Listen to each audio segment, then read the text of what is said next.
പിതാവിൻ്റെയും പുത്രൻ്റെയും പരിശുദ്ധാത്മാവിൻ്റെയും നാമത്തിൽ ആമേൻ. എൻ്റെ പ്രിയപ്പെട്ടവർ, ഒക്ടോബർ 5 ഞായറാഴ്ച. അമ്മേ പരിശുദ്ധമേ, അമ്മേ പരിശുദ്ധമേ, ദൈവമാതാവേ, കൃപാസനത്തിലൂടെ ഞങ്ങൾക്കും ഞങ്ങളുടെ ദേശത്തിനും അമ്മ മധ്യസ്ഥം തേടി തന്ന എല്ലാ അനുഗ്രഹങ്ങൾക്കും കൃപകൾക്കും ഞങ്ങളിപ്പോൾ ഹൃദയം നിറഞ്ഞ നന്ദി പറയുന്നു. അമ്മേ പരിശുദ്ധമേ, അമ്മേ പരിശുദ്ധമേ, ദൈവമാതാവേ, 2004 ഡിസംബർ 7 ഉച്ചകഴിഞ്ഞ് 2:30 കൃപാസനത്തിൽ സംഭവിച്ച അമ്മയുടെ പ്രത്യക്ഷപ്പെടലിനെ കുറിച്ച് തിരുസഭയ്ക്ക് സമർപ്പിച്ചിരിക്കുന്ന പഠനരേഖകളുടെ മേൽ സഭാത്മകമായ പഠനം ആരംഭിക്കുവാൻ ഞങ്ങൾ പ്രാർത്ഥിക്കുന്നു. അമ്മേ പരിശുദ്ധമേ, ഭൂസ്വർ ലോകങ്ങളുടെ രാജ്ഞിയായ അങ്ങേയ്ക്ക് ഭൗമ സംരക്ഷണത്തിനായി പ്രപഞ്ച പ്രകൃതിയെ തന്നെ തിരുസഭ പ്രതിഷ്ഠിക്കുവാൻ ഈ പ്രത്യക്ഷീകരണം വഴി ഇടയാക്കണമേ. പരിശുദ്ധമേ, ജപമാല മാതാവേ, സകല കൃപാസനം പ്രാർത്ഥനകളോടും ചേർത്ത് ഞങ്ങളിപ്പോൾ പ്രാർത്ഥിക്കുന്ന ഈ കുടുംബത്തിന്റെ പ്രത്യേക നിയോഗം പറമക്കളെ,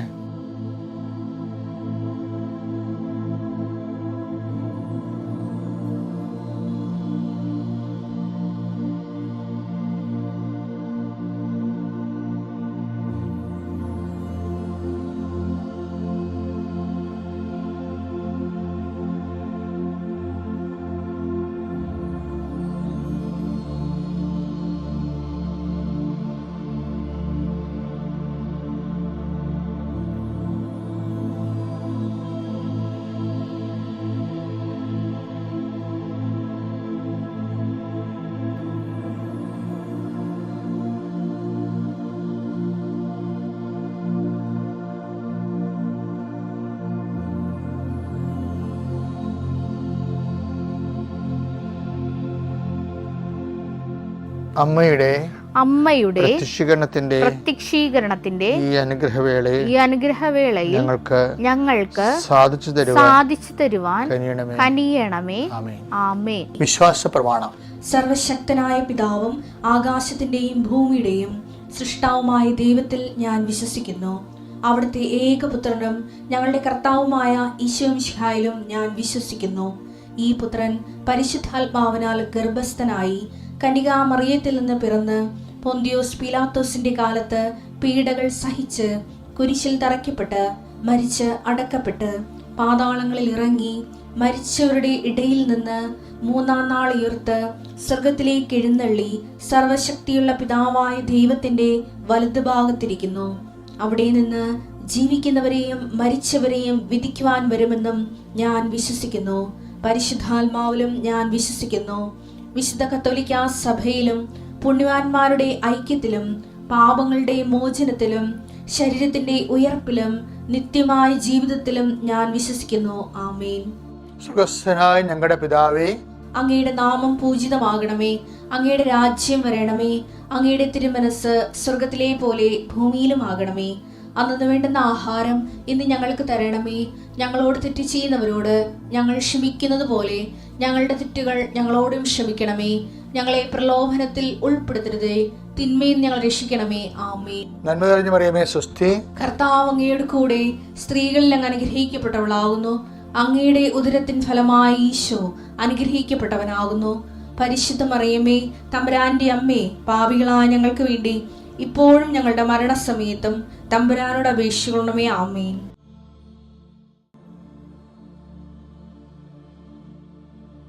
എൻ്റെ കർത്താവിൻ്റെ ഉന്നതമായ നാമത്തിൽ, സഭയുടെ അധികാരത്തിൽ, കുരിശടയാളത്തിൽ ദൈവശക്തി അനുഗ്രഹിക്കപ്പെടട്ടെ. കുഞ്ഞുങ്ങളില്ലാത്തവരെ, കുഞ്ഞുങ്ങൾ രോഗം വന്നിട്ടും പോകാതെ അങ്ങനെ മനസ്സും അടുത്ത് കുഞ്ഞുങ്ങളെയും കൊണ്ട് ജീവിക്കുന്ന മാതാപിതാക്കന്മാരുണ്ട്.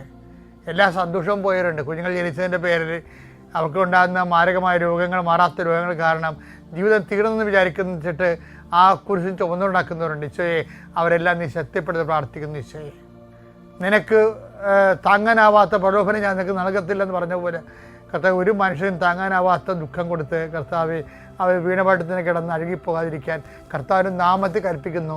നീ എഴുന്നിരുന്ന് നടക്കുക. ദൈവവേദന സാമ്പത്തിക കടങ്ങളുള്ളവർ, ഗിഫ്റ്റ് നടപടിയുള്ളവർ, വന്ന് പെട്ടുപോയവർ, അന്യൻ്റെ കൈകളിൽ അധ്വാനത്തിൻ്റെ ഫലങ്ങൾ അകപ്പെട്ടു പോയവർ, അത് കേസായി പോയവർ, ഭാഗം വേണ്ടി നടക്കാത്തവർ, ജോലി ലഭിക്കുമെന്ന് വിചാരിച്ചിരുന്നിട്ട് അത് അങ്ങനെ ആശിച്ച് മോഹിച്ചൊക്കെ ഇരുന്നതും അതും നഷ്ടപ്പെട്ടിരിക്കട്ടെ. ഇനി എന്ത് ചെയ്യണമെന്ന് അറിയാൻ പോലെ വിഷമിക്കുന്നവർ, അങ്ങോട്ടും ഇവിടെ കുറ്റം പറഞ്ഞ് എൻ്റെ കുഴപ്പമാണ്, ഞാൻ അന്നേ പറഞ്ഞതല്ലേ എന്നൊക്കെ പറഞ്ഞുകൊണ്ട് കുറ്റം വിധിക്കാനും നമ്മളെ കൊച്ചാക്കാനും ചെറുതാക്കാനും വെറുമയാക്കാനും അനേകം പേര് നിൽക്കും. കർത്താവ് നീ മാത്രമേ അവർക്കുള്ളെന്ന് ഓർക്കണമേ. അയൽവാസികൾ തമ്മിൽ ഭിന്നതയും പുറത്തോട്ടിറങ്ങാൻ പറ്റാത്ത അവസ്ഥയുള്ളവർ, വിറ്റ് ചുട്ട് പോയാൽ മതി, പക്ഷേ വിൽക്കാൻ ആൾക്കാർ സമ്മതിക്കണമില്ല, ആ രീതി കിടന്ന് വിഷമിക്കുന്നവരുണ്ട്. സ്ഥലം വിറ്റ് മാറാൻ പറ്റാത്തവരുണ്ട്, വഴിയില്ലാത്ത സ്ഥലം എടുക്കാത്ത അവസ്ഥകളുണ്ട്. അതുകൊണ്ട് തന്നെ കൊത്തിക്കൊണ്ട് പറക്കാനും പറ്റത്തില്ല, എടുത്ത് ഉപയോഗിക്കാൻ പറ്റാത്ത രീതിയിൽ അകപ്പെട്ടു പോയവരുണ്ട്. എൻ്റെ കർത്താവിൻ്റെ ഉന്നത നാമത്തിൽ ഇരുമ്പ് ചങ്ങലകളെ യേശുവിൻ്റെ നാമത്തിൽ അഴിഞ്ഞു മാറട്ടെ എന്ന് കൽപ്പിക്കുന്നു.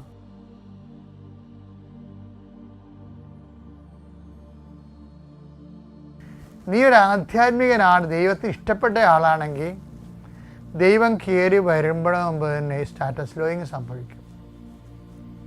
പണ്ട് ഞാൻ ഫൊറോണ വികാരിയായിരുന്നു. ഒരു സുപ്രഭാതത്തിൽ ഒരു കൊല്ലത്തിന് മുമ്പ് ഞാൻ പെട്ടെന്ന് വേറെ ട്രാൻസ്ഫറായി എനിക്ക് ഒരു കൊച്ചു പള്ളിയിലേക്ക് വന്ന് ചാപ്പിളിനായി. ശരിക്കും ഇപ്പോഴും ഞാൻ ചാപ്പിളിനാണ്, പക്ഷേ ഞാൻ ചാപ്പിളിന്ന് പ്രത്യേകം എഴുതും.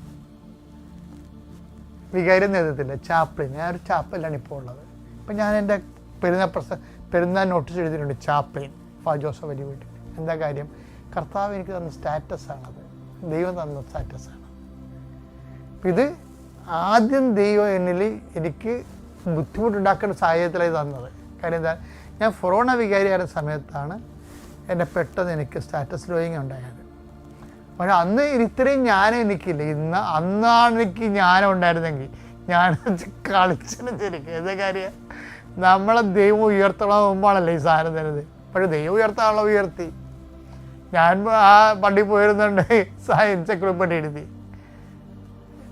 ആ പള്ളിയിൽ ചാപ്പലിൽ പോയിരുന്നുണ്ട്. ഇപ്പോൾ ചാപ്പലത് ഭയങ്കര നികഷ്ട ജീവിതമായിരുന്നു. ആ ചാപ്പലിൻ്റെ അരികിൽ തന്നെയാണ് പൊതു കക്കൂസ് ഉണ്ടായിരുന്നത്. അപ്പോൾ എൻ്റെ ഓഫീസ് മുറിയുടെ ബാക്കിൽ ജനൽ തുറന്നു കഴിഞ്ഞാൽ ഈ കക്കൂസിൻ്റെ മണം പുറത്തേക്ക് വരും. എൻ്റെ 5 കൊല്ലം അവിടെ ഇരുന്ന് അതിൻ്റെ പേരിൽ ഞാൻ പോയി കംപ്ലൈൻറ്റ് ചെയ്യുകയോ അതൊരു ബുദ്ധിമുട്ടായിട്ട് ജനങ്ങളോട് പറയുകയോ ഒന്നും ചെയ്തിട്ടില്ല. എനിക്ക് ശേഷം ചെന്നവർ മേട പൊളിച്ച് വേറെ മേട ഉണ്ടാക്കി. കാര്യം ഞാൻ കർത്താവ് തന്ന സ്റ്റാറ്റസ് അക്സെപ്റ്റ് ചെയ്തു. ഞാനെന്ന് പറയുകയല്ല, ദൈവിക വഴികളിലൂടെ സഞ്ചരിക്കുമ്പോൾ ഞാൻ നിങ്ങൾ പറഞ്ഞില്ലേ, അവിടെ ഇരുന്ന് എഴുതിയതാണ് 7000 പേജോളം എഴുതി. അങ്ങനെ 7 പ്രാവശ്യം എഴുതിയാണ് എൻസൈക്ലോപ്പീഡിയ, ചവിട്ടാള എൻസൈക്ലോപ്പീഡിയ. എൻ്റെ ഗവേഷണമൊക്കെ നടത്തിയായിരുന്നു. സാഹിത്യ അക്കാദമി പോയി പഠിച്ച് ഒരു വില മുഴുവനും. പക്ഷേ സാഹിത്യ അക്കാദമി അവാർഡ് കിട്ടി. അപ്പോൾ എന്താ സ്റ്റാറ്റസ് ലോ ചെയ്യുമ്പോൾ തന്നെ ദൈവത്തിന് ഒരു പ്രഖ്യാപിത അജണ്ട ഉണ്ടാവും. നീ വർക്ക് എല്ലാം തീർന്നെന്നൊക്കെ വിചാരിക്കും. എൻ്റെ തെദേവ് എന്നും പറഞ്ഞ് എൻ്റെ ജീവിതത്തിൽ ഇതെല്ലാം എഴുതിയിട്ടുണ്ട് ഞാൻ, കടന്നു വന്ന വഴികൾ. അപ്പം നീ ആൾക്കാർ ഉടമ്പടി ദൈവം തന്നപ്പോഴല്ലേ ലോകം മുഴുവൻ അറിയാൻ തുടങ്ങി. അങ്ങനെയല്ല, അതൊക്കെ മുമ്പ് ദൈവത്തെ അറിയാമായിരുന്ന ഒരു ജോസഫ് ഉണ്ടായിരുന്നു. അതാണ് സംഭവം. നിങ്ങളിപ്പോൾ ഈ ഉടമ്പടി കൊണ്ടാണ് ചില ആൾക്കാരൊക്കെ എന്നെ നല്ലവണ്ണം ധരിക്കുകയോ തെറ്റിദ്ധരിക്കുകയൊക്കെ ചെയ്യണത്. പക്ഷെ അത് കർത്താവിൻ്റെ അവസാനത്തെ ഒരു ഇൻ്റർവെൻഷൻ മാത്രമാണ്. ഉടമ്പടി എനിക്ക് മുമ്പൊരു ജീവിതമുണ്ട്. 2001 കൃപാസനത്തിൽ ഇവിടെ വന്ന് കലവൂർ മിഷൻ തുടങ്ങണം. അതൊക്കെ 10 കൊല്ലം ഞാൻ നിങ്ങളോട് പറഞ്ഞിട്ടുണ്ട്. ഞാൻ കടലിലായിരുന്നു കൺവെൻഷൻ നടത്തിക്കൊണ്ടിരുന്നത് 10 കൊല്ലം. അപ്പം അത് എനിക്ക് ചുമയും പനിയും വർഷങ്ങളോളം മാസങ്ങളോളം ആശുപത്രി കിടപ്പൊക്കെ ആയിരുന്നു എനിക്ക് കിട്ടിയത്. ഇടവേള ജോലി നടക്കണം, അതും നടക്കണം, എല്ലാ സ്ഥലങ്ങളിലും പോയി മധ്യസ്ഥ പ്രാർത്ഥന നടത്തണം. ദൈവത്തിന് വേണ്ടി മാത്രം ചെയ്ത ജീവിതമായിരുന്നു അത് തീർന്ന് സുവിശേഷ പ്രഘോഷണം 2000 കൊണ്ട് തീർന്ന് 2001 വന്ന് ഇവിടെ ജൂലൈ 6 ഇവിടെ കലവൂർ വന്നിട്ട് അന്ന് റീത്ത പുണ്യാളത്തെ ഇവിടെ ഉണ്ടായിരുന്നത് കുറച്ച് കുരിശുപേര ഫ്രാൻസിസ് ബ്രദറിൻ്റെ. അപ്പം ഞാൻ പ്രശാന്ത് അച്ഛനെ വിളിച്ച് IMS അച്ഛാ എനിക്ക് പെരുന്നാളും തുടങ്ങി തരാമെന്ന് പറഞ്ഞ് റീത്ത പുണ്യാളത്തിൻ്റെ. അദ്ദേഹം പെരുന്നാൾ തുടങ്ങാൻ വേണ്ടി കൊടി കയറ്റാൻ വേണ്ടി അന്ന് ഒന്നുമില്ല കൃപാസനത്തിൽ, കുറച്ച് പുല്ലും പിടിച്ച് കിടക്കുന്ന ഒരു പറമ്പ് മാത്രമുണ്ട്, ഒരു പഴയ കുരിശടിയുണ്ട് ചെറിയ. റീത്താപ്പുഴ അടുത്ത പടം ഇപ്പോഴും നമ്മുടെ കൃപാസനം അവിടെ കാണാം സൈഡിൽ. പ്രശാന്ത് അച്ഛൻ അന്ന് ജൂലൈ 6-ാം തീയതി കൊടി കയറ്റി വെച്ച് കൊടി ഇങ്ങനെ കയറിപ്പോയി. താഴെ അച്ഛൻ താഴെ മേലോട്ട് പോയിട്ടും കൊടി നോക്കിയിട്ട് താഴേക്ക് എന്നെ നോക്കിയിട്ട് പറഞ്ഞു 15 കൊല്ലം കഴിയുമ്പോൾ ഇത് ഫേസ് ലിഫ്റ്റ് ആകുമെന്ന് പറഞ്ഞു. 15 കൊല്ലം ദർശനമാണത്. അപ്പോൾ എന്നെ സംബന്ധിച്ചിടത്തോളം ദൈവത്തിൻ്റെ വഴികളിലൂടെ സഞ്ചരിക്കുമ്പോൾ ഞാനത് സീരിയസ് ആയിട്ട് എടുത്തു, മറക്കാതെ എടുത്തു. ആ കറക്റ്റ് 15-ാം കൊല്ലമാണ് നമുക്ക് ഉടമ്പടി മാതാവിൻ്റെ പ്രത്യക്ഷീകരണം നമ്മൾ പരസ്യമായിട്ട് ആൾക്കാരെ പ്രതിഷ്ഠിക്കുന്നത്. അപ്പോഴാണ് ഉടമ്പടി കിട്ടണത് നമുക്ക്. അത് പറഞ്ഞ കറക്റ്റാണിത്. അതായത് നമ്മൾ ഇന്നും ദൈവം എല്ലാവരിലൂടെയും സംസാരിക്കുന്ന ഒരു കാലമാണിത്. നിർഭാഗ്യവശാൽ ഔദ്യോഗികമായ സഭയ്ക്ക് ചിലർക്കെങ്കിലും ഇതിനെക്കുറിച്ച് സംശയങ്ങളൊക്കെ ഉണ്ട്. സഭയിൽ ഇപ്പോൾ സംഭവിച്ചുകൊണ്ടിരിക്കുന്ന കാര്യങ്ങൾ. കാരണം അൽമേനികളുടെ ശാക്തീകരണം ഒരു ഭയങ്കരമാണ്. കാര്യം അന്ന് ഞങ്ങൾക്ക് സ്റ്റിരിക് എന്ന് പറഞ്ഞ ധ്യാനം ഉണ്ടായിരുന്നു. ഞാൻ നിങ്ങളോട് പറഞ്ഞു, നമ്മൾ വന്ന വഴികളിലൂടെ എങ്ങനെയാണ് ദൈവം സഞ്ചരിച്ച് നമ്മളെ കൈപിടിച്ച് നടത്തിയെന്ന് പറയുമ്പോൾ നിങ്ങൾക്കൊക്കെ ഒരു ബോധ്യം കിട്ടും. എന്താ കാര്യം, അന്ന് സ്റ്റിരിക് അത് കടലോര കൺവെൻഷൻ കഴിഞ്ഞ് കടലോര തിരുവനന്തപുരം ജൈത്രയാത്ര കഴിഞ്ഞപ്പോഴാണ് കർത്താവ് എനിക്ക് അഖണ്ഡ ജപമാല നടത്താൻ തന്നു. അഖണ്ഡ ജപമാല കഴിഞ്ഞപ്പോൾ ആ അഖണ്ഡ ജപമാല വളർന്നാണ് ഇന്ന് 3 ലക്ഷം പേര് പങ്കെടുക്കുന്ന അഖണ്ഡ ജപമാല റാലിയായിട്ട് വളർന്നത്. ഇപ്പോൾ ഈ 25-ാം തീയതി ഒക്ടോബർ 25-ാം തീയതി നമുക്ക് റാലിയല്ലേ, ആരും മറന്നു പോരുതേ, വന്നേക്കണേ. രാവിലെ 6 മണിക്ക് തുടങ്ങേ. പ്രത്യേകിച്ച് ലോകസമാധാനത്തിന് വേണ്ടിയാണ്. മാർപ്പാപ്പ പറഞ്ഞു കേട്ടില്ലേ, കയ്യിൽ നിന്ന് വിട്ടുപോയിരിക്കുകയാണ് ആൾക്കാരുടെ കയ്യിൽ നിന്ന്, സമാധാനം വിട്ടുപോയിരിക്കുക. ഈ ഒന്നുവരെയൊക്കെ കണ്ടില്ലേ. അപ്പോൾ ഇനി ദൈവം തന്നെ നേരിട്ട് ഇറങ്ങിയാലേ സമാധാനം ഉണ്ടാകത്തു ലോകത്തിന്. അല്ലെങ്കിൽ അങ്ങോട്ടും അനുഭവം പെറിഞ്ഞ് യോന്മാർ നശിപ്പിക്കുകയും ചെയ്യും. പക്ഷെ ആ റാലി എന്തുകൊണ്ട് നമ്മളെ ഏൽപ്പിച്ചത് എന്താ? ഈ 3 ലക്ഷം പേരുടെ റാലി എന്തുകൊണ്ടാണ് കൃപാസനത്തെ ഏൽപ്പിച്ചത്? അത് ഓൾറെഡി അതൊരു പ്രോഗ്രാമല്ല. കൃപാസനത്തിന് കർത്താവിനെ അറിഞ്ഞവരെ ആഴപ്പെടുത്താൻ വേണ്ടി 2001 തുടങ്ങിയതാണ് അഖണ്ഡ ജപമാല എന്ന് പറയുന്ന സംഭവം. എന്താ ഞാൻ പറയുന്നത്, നമ്മൾ ദൈവത്തിൻ്റെ വഴികളിലൂടെ സഞ്ചരിക്കുക. കോടിക്കണക്കിന് ജപമാലയാണ് ലോകത്തിൻ്റെ മാനസാന്തരത്തിന് വേണ്ടിയും കർത്താവിനെ അറിയാൻ വേണ്ടി അറിഞ്ഞവരെ ആഴപ്പെടുത്താൻ വേണ്ടി ചൊല്ലി ഇതിൻ്റെ അടിത്തറ കിടക്കണത്. അതുകൊണ്ടാണ് കൃപാസനത്തെ ചവിട്ടുമ്പോഴത്തേ നിങ്ങൾക്ക് അനുഗ്രഹം ഉണ്ടാക്കുന്ന കാരണം അതാണ് ശരിക്കും. അപ്പം അന്ന് ഞങ്ങൾ കൊണ്ടുവരുന്ന സിരിഗ്മ ധ്യാനമാണ്. കെരിഗ്മയല്ല, അത് കേസ്റ്റഡ് ധ്യാനമാണ്. കെരിഗ്മ പണ്ടുണ്ടായിരുന്നത്. ഞങ്ങൾ നടത്തിക്കൊണ്ടിരുന്നത് സ്റ്റെരിഗ്മയാണ്. സ്ഥിരീകരണ ധ്യാനം. വിശ്വാസത്തിൽ ഉറച്ചു നിൽക്കാൻ വേണ്ടിയുള്ള ഒരു പ്രത്യേക വിശ്വാസ പരിശീലന ധ്യാനമാണത്. അപ്പം അതിന് അന്ത്യത്താഴമൊക്കെ ഉണ്ടായിരുന്നു. അതിനകത്ത് എല്ലാവരും താഴെ ഇരുന്നുകൊണ്ട് കർത്താവിനെ പോലെ വറുത്ത മീനും ബണ്ണൊക്കെ വെച്ച് കുർബാനയല്ലേ ഇടാ, പക്ഷേ അതിൻ്റെ ഓർമ്മ ആചരിച്ചുകൊണ്ട് സ്നേഹക്കൂട്ടായ്മയൊക്കെ ഉണ്ടായിരുന്നു. അത് വലിയ അഭിഷേകത്തിലാണ് ചെയ്തുകൊണ്ടിരിക്കുന്നത്. ലൈറ്റെല്ലാം ഓഫ് ചെയ്ത് തിരിയെല്ലാം കത്തിച്ച് പ്രാർത്ഥനയിൽ ചെയ്യുന്ന സമയത്ത് അപ്പോൾ TR പീറ്റർ എന്ന് പറഞ്ഞൊരു സഹോദരൻ ഈ അന്ത്യത്താഴം കഴിച്ചുകൊണ്ടിരിക്കുന്ന സമയത്ത് പറഞ്ഞു, ഇപ്പോഴും അദ്ദേഹം ജീവിച്ചിരിപ്പുണ്ടേ, പറഞ്ഞു കുറേ പ്രാക്കൾ വരുന്നു, കുറേ പ്രാവുകൾ പറന്നു വരുന്നു, കുറേ കൊന്തകൾ കൊത്തിക്കൊണ്ട് ലോകത്തെല്ലായിടത്തും പോകണമെന്ന്. അപ്പം ഞാൻ പ്രൈസ്തലോടെ നമ്മൾ ഞങ്ങൾ കിടന്ന് കാര്യം എനിക്കത് മെസ്സേജാണ് മനസ്സിലായിരുന്നു. പക്ഷേ ഇപ്പം നമ്മൾ നോക്കുമ്പോൾ എന്താണ്, America, Chicago, Ireland, Rome, France എല്ലായിടത്തും അഖണ്ഡ ജപമാല റാലി നടക്കുകയാണ്. അന്നത്തെ ദർശനമാണ് TR പീറ്ററിൻ്റെ. അദ്ദേഹം വലിയ ആധ്യാത്മികവാദിയൊന്നുമല്ല, പക്ഷേ ആ ഒരു അഭിഷേകത്തിൻ്റെ ടൈമിൽ ദൈവം അദ്ദേഹത്തിന് കഴിവ് കൊടുത്തതാണ്. ഈ സ്റ്റെരിഗ്മ ധ്യാനം തീർന്നപ്പോൾ സാജൻ ബ്രദർ ഉണ്ടായിരുന്നു എൻ്റെ കണ്ടക്കിടയിൽ. ഇന്ന് അദ്ദേഹം ഓൾ ഇന്ത്യ ഈ പ്രൊക്ലമേഷൻ മിനിസ്ട്രിയുടെ വലിയൊരു മിനിസ്റ്ററാണ് ഷാജൻ ബ്രദർ. അപ്പോൾ ഷാജൻ ബ്രദർ എൻ്റെ കൂടെ ഉണ്ടായിരുന്നു അന്ന്. അപ്പോൾ ഷാജൻ ബ്രദർ ഇരുന്ന് പ്രാർത്ഥിച്ചുകൊണ്ടിരിക്കുക, സ്റ്റെരിഗ്മ ധ്യാനം കഴിഞ്ഞ് പ്രാർത്ഥിച്ചുകൊണ്ടിരിക്കുന്ന സമയത്ത് ബൈബിൾ തുറന്നപ്പോൾ കർത്താവ് ഒരു വചനം കൊടുത്തു. എന്ത് വചനമാണെന്ന് അറിയാമോ? അതായത് ഹഗ്ഗായി 2:9. ഈ ആലയത്തിന്റെ പൂർവമഹത്വത്തെക്കാൾ ഉന്നതമായിരിക്കും വരാൻ പോകുന്ന മഹത്വം. അയ്യോ, എന്നിട്ട് ഷാജൻ ബ്രദർ എന്നോട് പറഞ്ഞു, എനിക്ക് അച്ഛാ മെസ്സേജ് കിട്ടിയടാ എന്ന് പറഞ്ഞ്. ഷാജൻ അറക്കൽ ഞങ്ങൾക്കറിയാം, ഷാലോമിലൊക്കെ സംസാരിക്കുന്നുണ്ട്. അപ്പോൾ ഷാജൻ ഇറക്കൽ എൻ്റെ കൂടെ ആയിരുന്നു ആദ്യം. അപ്പോൾ അദ്ദേഹത്തിന് കൊടുത്ത മെസ്സേജാണ് ശരിക്കും ധ്യാനം കഴിഞ്ഞപ്പോൾ ഈ ആലയത്തിൻ്റെ. അപ്പോൾ ഈ ആലയത്തിൽ പറഞ്ഞ കൃപാസനം എന്താണെന്നറിയാമോ? നീന്തിക്കറണം ഇവിടെ.